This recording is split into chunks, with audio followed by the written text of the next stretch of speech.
lára àwọn àṣìpa òwe tó wà nílẹ̀ Yorùbá ó ní ká mọ̀ sọ pé òkè òkú lòkú òrè bàbá ọmọ náà ní ọ̀padà lọ́mọ àṣìpa òwe ni o. Ìmọ̀ mú yàn mọ̀ hùwà àìlákàsí àìka nǹkan sí.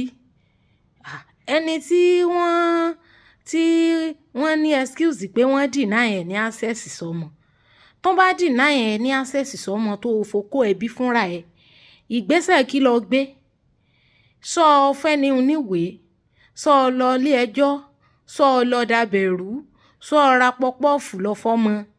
sọ ra bisikíìtì nígbà tí ọmọ ṣì wà at the stage téèyàn lè fi àwọn nǹkan kéékèèké fi fa ọmọ wá with love ǹjẹ́ ọ ṣe fine anybody ló lè deny èèyàn ní access lọ́mọ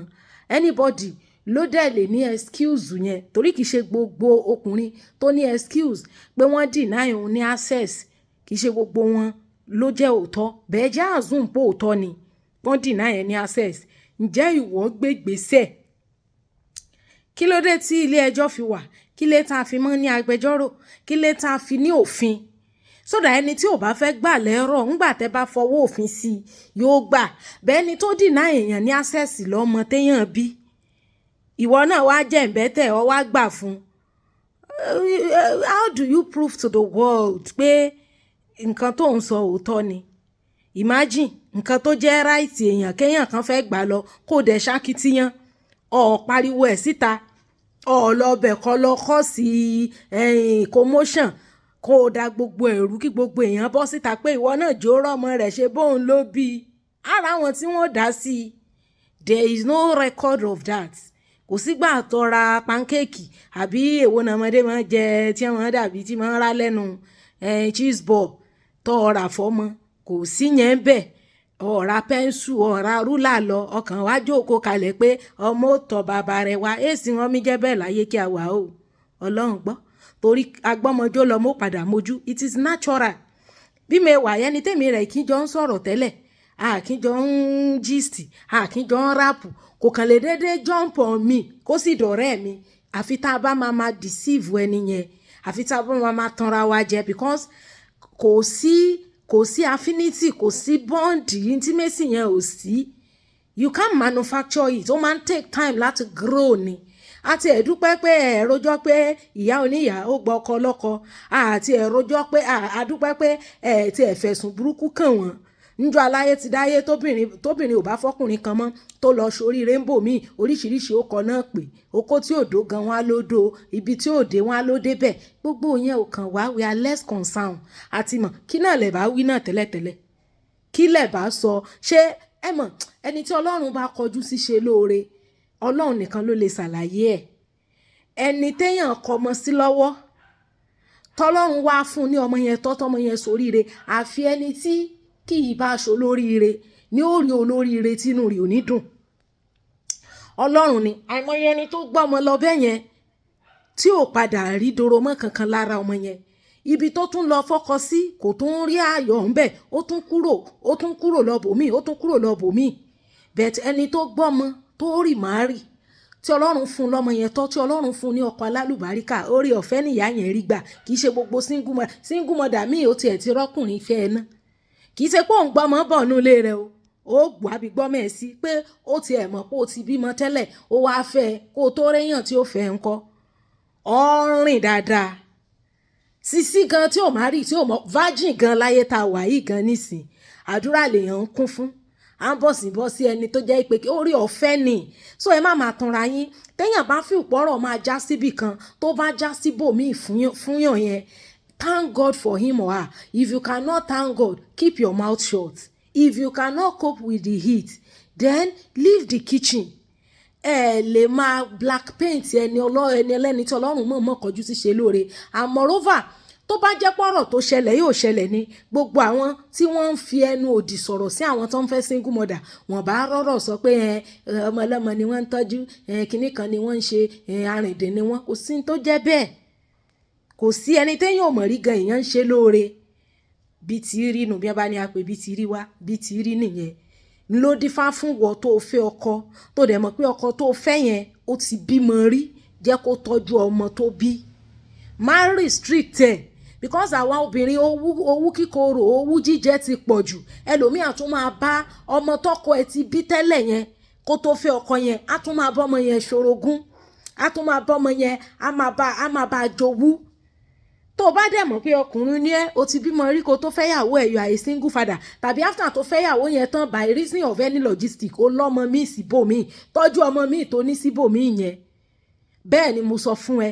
tó tí ṣe pé bóyá ò ń doubt paternity ọmọ yẹn tó mọ̀ pé wọ́n lo fokó ẹ̀ bí tọ́jú rẹ̀ má jẹ́ kí anybody àbí anything. Àwọn ọkùnrin míì wà tó ṣe pé abímọmọ́wò ni wọ́n àwọn míì dẹ̀ wà tó ṣe pé ìyàwó míì tán fẹ́ òun ni ò jẹ́ kí wọ́n tọ́jú àwọn ọmọ tí wọ́n sì bí tẹ́lẹ̀. Whichever logistic or whichever reason tó bá wù ẹ́ má jẹ́ kí anything kó mú ẹ pa ọmọ ẹ tì. O lè lóò fẹ́ ìyàwó mọ́ jọ aláyé ti dáyé lèèyàn fọkọ tọkọ téyàn ò fọkọ mọ́ téyàn fẹ́ yàwó téyàn ò fẹ́ yàwó mọ́ bẹ́ẹ̀ ọmọ tó fokó ẹ bí yẹn torí tó bá di future tẹ́ni tó tọ́jú ọmọ bá jókòó lọ́jọ́ ẹ̀yẹ ìwọ ló máa dùn o. Gbogbo epistle tẹ́ ń kọ tẹ́ ń sọ pé the fact pé ó ṣèyàwó wọ́n síbi ìyàwó ẹ̀ yẹn ìyẹn ò kẹ́yìn lára ó ní ò jẹ́ rí. Ẹdí òfagún wà nìyẹn story nìyẹn it is not the concern of the public. We are less concerned. Gbogbo ẹ̀sùn tẹ́ fi ń kẹ́ni ẹlẹ́ni yẹn ò kàn wá as well because bí ṣe máa ń rí nù tọkùnrin bá já obìnrin lẹ̀ sí state of dilemma a máa expect kọ́ kí àjọ ọ̀tá obìnrin yẹn bẹ́ẹ̀ tí ọlọ́run bá wá sọ pé ìyà ò ní jẹ obìnrin yẹn tọ́lọ́run bá wá gbé ọwọ́ rẹ̀ sókè ẹ wà á mọ̀ fẹ́ mọ̀ ṣe láyé po ọ̀rọ̀ ẹ fẹ́ mọ̀ yí ọ̀rọ̀ po. Bàbá tó dúró ń dúró bàbá fọ́mọ tí ìṣòun ló bí ẹ rò pé ọlọ́run yọ wá gbàgbé ọlọ́run kì í gbàgbé. Ìwọ tó jẹ́ single mother náà tó gbọ́mọ lọ fi ọkùnrin má torí wípé bóyá nítorí pọ́kùnrin tó gbọ́mọ lọ fẹ́ yẹn ti wá bẹ́ẹ̀ tọ́jú ọmọ yẹn kò wá ní èké kílèkílè bàbá ọmọ tí ò rántí ọmọ ọ wà á dá ọmọ padà sọ́dọ̀ bàbá rẹ̀ kò sí ní tó jọ́. Ní ló fà á tí ọ̀pọ̀lọpọ̀ àwọn ọkùnrin òkì fi ń fẹ́ single mother láyé òde òní. Tó bá dẹ̀ mọ̀ pé o ò lè tọ́jú ọmọ ọlọ́mọ tíyàwó ẹ̀ gbé wá fẹ́ má ní ọmọ yẹn lára. Orí ọ̀fẹ́ nìyá yẹn rí gbà torí mo kàn ń wò pé àìmọye single mother tó gbọ́mọ lọ fọ́kọ tó ṣe pé ọkọ yẹn á dọ́mọ ẹ̀ àbáyé ọ̀tá woman yẹn jẹ́ kò ní jẹ́ kí òun àtọ́ ọmọ ẹ̀ ní any good rapport òun ò dẹ̀ ní padà fẹ́ ìyá yẹn á kàn fẹ́ bí ọdún kan á dẹ̀ tún gbé jùlẹ̀ á dọ́mọ méjì bàbá mẹ́ta sọmọ sẹ́ni ẹlẹ́ni lọ́wọ́ bẹ́ẹ̀ Ọlọ́run ò jẹ́ kí ìrìn àjò yẹn rí bẹ́ẹ̀. Ẹ wá ní ó deny access béèyàn bá deny mi ní access nǹkan tó jẹ́ tèmi èèyàn ò tiẹ̀ níbi téèyàn náà fight dé gẹ́gẹ́ bí èèyàn kọ́ má so didi ọmọ gan kọ́ sẹ pé bóyá property àbí nǹkan èèyàn bí ò tiẹ̀ ní fún ọ yọ wà lákọọ́lẹ̀ pé ìwọ náà tiẹ̀ gbìyànjú ìwọ náà jà fitafita láti jẹ́ kí ẹ̀tọ́ rẹ kó padà wá bá ọ gbogbo àyàn ò rí pé wọ́n fọwọ́ lágbọ́ ọ lójú ni and it to be recorded bẹ́ẹ̀ kò sí àkọsílẹ̀ kankan pé 1 naira ẹ fi ránṣẹ́ kúlíkúlí ẹ fi ránṣẹ́ gúgúrú ẹ fi ránṣẹ́ tí ó sì wà written down kò sí yẹn. Ẹ wá ní wọn jẹ́ ẹ̀rọ mọ́ kéèyàn wèrè tó ṣe pé ó ní mental problem kéèyàn gbọmọ lọ́wọ́ wèrè ní ìsìn yóò bù ọ jẹ lódìdí ni ọmọ àbùyàn jẹ ní ambos nítorí èèyàn gidi. Lóbìnrin kan wà gbé ọmọ ọdún kan 1 year old child lọ ọ̀ọ́tì ẹ̀ ní gbìyànjú kankan bọ́ọ̀tì ẹ̀ lè rí ibi tóbìnrin yẹn wà torí Ọlọ́run ti gbéga. Èèyàn mọ kí lèèyàn ní lọ́ọ̀yà torí kí la ṣe ń lágbẹjọ́rò. You tell your agbẹjọ́rò to go and give her paper access. You want to have access to your child. There are several ways to fi lè fight yẹn but you intentionally sat down waiting for the next thing to happen and gbogbo wa la rí we are happy that she's successful. Kò ṣẹ̀ṣẹ̀ máa ń ṣẹlẹ̀ lórí ìkànnì èmi ní ọ̀rẹ́ kan tó dàbí a mother a mentor to me the same thing happened to her son. Irú àwa igan àmọ̀ wípé our son was adopted òjijì lẹ́ni yẹn kàn déédéé come out from one pit ló fẹ́ wá claim odidi ọmọkùnrin. Unfortunately ẹni tí ìyá yẹn fẹ́ ó ti adopt ọmọ yẹn legally. The boy was adopted at the age of 6 months. 6 months old ọmọ oṣù mẹ́fà ló wà tí ẹni tán adopt ẹ̀. If you go to court you have no case court á tún charge ẹ fún negligence and abandonment tó rán sọ fún ẹ pé bó ló wà tí ọkùnrin ẹgbẹ́ ẹ fi adopt ọmọ ẹ. It means you don't care for the child. bí ṣe máa ń rí nìyẹn. Then ẹ̀yin ọkùnrin tẹ́ ti bímọ kẹ́ tó fẹ́yàwó tàbí after tẹ́ fẹ́yàwó tán ẹ mọ̀ pé ẹ lọ́mọ ń bò míì tí ì ṣe pé bóyá ẹ̀ ń jà sí paternity ọmọ yẹn tẹ́ mọ̀ pé ọmọ tẹ́ fokó yín bí ni. Ẹ má jẹ́ kí obìnrin kankan in the name of ìyàwó or in the name of anything kó mú yín abandon ọmọ tẹ́ bí. Àìmọye cases bẹ́ẹ̀ yẹn. There was a man like that tí wọ́n sọ fún mi pé year kan mo upload voice note wọn yẹn sí page mi, that was around last year. Wọ́n ní year yẹn àwọn wà ní 18 years old, àwọn wá lọ sínú abúlé kan, àwọn lọ rè ṣe WAEC, àwọn wá fún ọmọbìnrin kan lóyún, àwọn wá deny oyún yẹn. So ó ṣáà káwọn èèyàn ẹ̀ wá, àwọn deny yẹn pa àwọn ò mọ̀ rí, kò sí nǹkan tó dà wọ́n pọ̀. Ó wá tó so many years, over 30 years, àwọn bẹ̀rẹ̀ sí ní lálàrí ọmọbìnrin yẹn, àwọn ò lálàáfíà, àwọn ò lè sùn. Àwọn wá fún blogger kan lógó pé kó bá wọn lọ sí village yẹn, kó lọ bá wọn trace ọmọ yẹn, àwọn fún ní àwòrán táwọn yà ń gbà yẹn and gbogbo details. Ó dẹ̀ débẹ̀, ó wá padà discover pé ìyá ọmọ yẹn ti kú, bẹ́ẹ̀ ọmọ yẹn wà, ọmọ yẹn obìnrin ni, ó ti over 30 years. Ọ̀dọ̀ grandma ẹ̀ ni wá ń gbé, ìyẹn ìyá gẹ̀ táwọn fún lóyún yẹn. Ọmọ kékeré tí gẹ̀ yẹn bí ó wá ń gbọ́dọ̀ ìyá yẹn because gẹ́ẹ̀ táwọn fún lóyún gangan gbà yẹn gẹ́ẹ̀ yẹn ti kú. Mo rò pé the moment tó bímọ yẹn ló kú, grandma yẹn ló tọ́jú ọmọ yẹn. Àwọn wá ní láti tún padà lọ lẹ́lẹ́kejì, but condition táwọn bá ò tẹ́ àwọn lọ́rùn because after all ó ti bó ṣe jẹ́ 30 years yẹn ó ti bímọ fún èèyàn méjì tí ò dẹ̀ sí nílé kankan náà àwọn méjèèjì. Pé kíní yẹn wá bá àwọn lẹ́mìí jẹ́, ó bọkàn àwọn jẹ́ pé táwọn ò bá dẹ̀ deny ìyá rẹ̀, ìgbésí ayé ọmọ yẹn ò ní rí báyìí. Wípé because àwọn ti níyàwó ń sìn, even gbogbo ọmọ àwọn gbogbo wọn kò sí èyí tí ò ní dual citizenship. Wọ́n ní so àwọn ṣáà bẹ́, àwọn sunkún, àwọn bẹ́ grandma yẹn náà, àwọn wá add ọmọ yẹn sí Facebook, ọmọ bá chat tó ràn wò pé WhatsApp ó yá, ìyàwó àwọn lè tètè discover, bẹ́ẹ̀ orí Facebook làwọn ti máa ń chat ẹ̀ pé ìyàwó àwọn sọ̀fin tó lọ orí Facebook Messenger wọn, ó lọ ń ṣépè fún gẹ́ẹ̀ yẹn, ó lọ ń ṣépè fún, ó lọ ń sọ oríṣiríṣi ọ̀rọ̀ àlùfàǹṣá tó rò pa àwọn fẹ́ ni. Wọ́n lọ wá sọ̀rọ̀ yẹn dìjà débi wípé ní àwọn wá kúkú wá ṣàlàyé fún pé ìwọ ló lọ tójú bọ fín ìdí kókò, ìwọ ló lọ wádìí ọ̀rọ̀ ń tó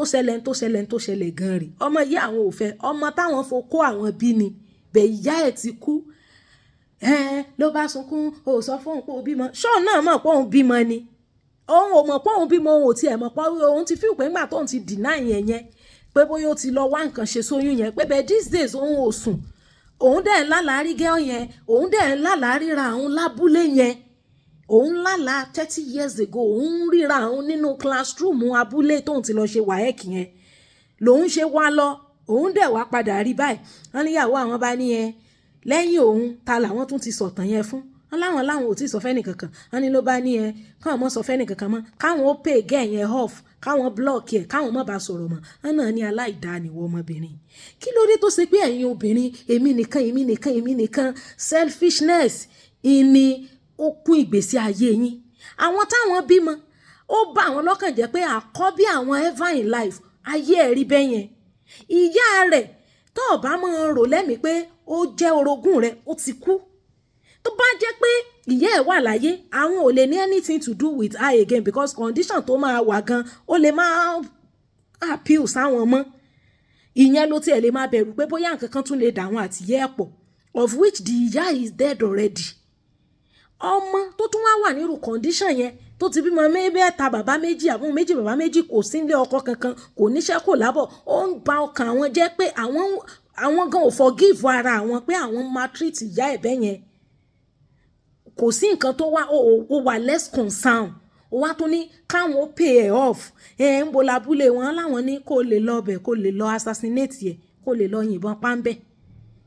kó lè lọ yìnbọn pa. Wọ́n ní kíní yẹn wá tọ́jú ọkàn àwọn, ìlà wọn fi ń ṣàlàyé ọ̀rọ̀ yìí fún mi pé obìnrin èmi nìkan selfishness ìní mọ́ fà. Àwọn ọkùnrin míì wà tó ṣe pé ìyàwó míì tán fẹ́ ni ò jẹ́ rántí ọmọ tán ti bí tẹ́lẹ̀, ni ò sì jẹ́ rántí ọmọ tán bí síta after tán fẹ́ tán, because everybody is selfish.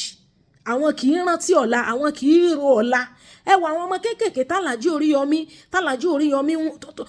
tó ń gbé tọ́lọ́hún lo aláàjì fún. Àpèkẹ́ wà ń bẹ̀, Samuel radio boy wà ń bẹ̀. Ẹ wo àwọn ọmọ kéékèèké yẹn tọ́lọ́hún lo aláàjì fún. Àwọn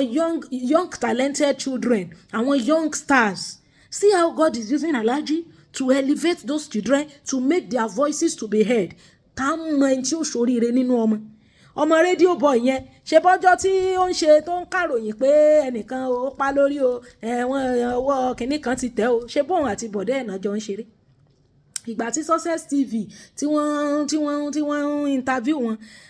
wọ́n bi ẹ̀gbẹ́ pé ìgbà tó ń sọ̀rọ̀ yẹn ṣé ọ̀nà ni Ọlọ́run ò náà òun kàn ń wo àwọn kan smile náà ni ẹ̀gbọ́n àwọn kẹta ní ń ṣe fídíò yẹn táwọn dẹ̀ post ẹ̀ Ọlọ́run dẹ̀ ní his voice was heard and